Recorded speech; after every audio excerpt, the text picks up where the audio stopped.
Kanya-kanyang diskarte ang ilang estudyante at magulang para mabit ang init.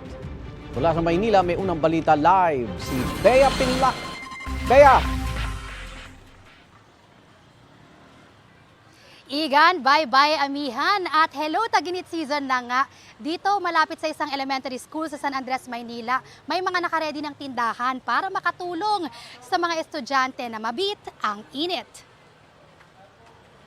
Mainit na pero ayon sa Pag-asa, mas matinding init pa raw ang aasahan sa huling bahagi ng Abril hanggang unang kalahati ng Mayo.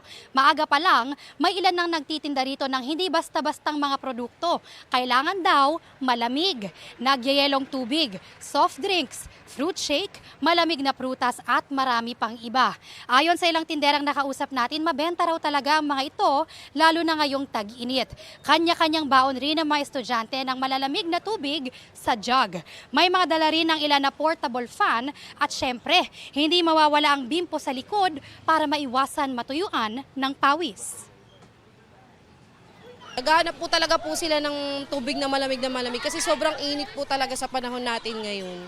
Kailangan may tubig to lagi. Ilalagyan ko lagi yung likod po ng mga tawil, ganun. Kasi pawisin to. Hindi na po nagtatakbo pag mainit para hindi mapawisan agad. Tapos naghihingi kay mama ng towel para sa likod.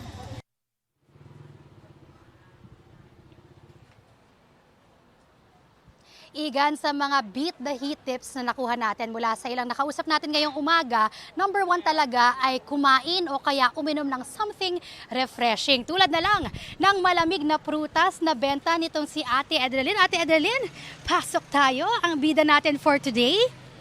Lika ate, matanong ka, ano ba yung mga patok na prutas na binebenta natin ngayong tag-init season?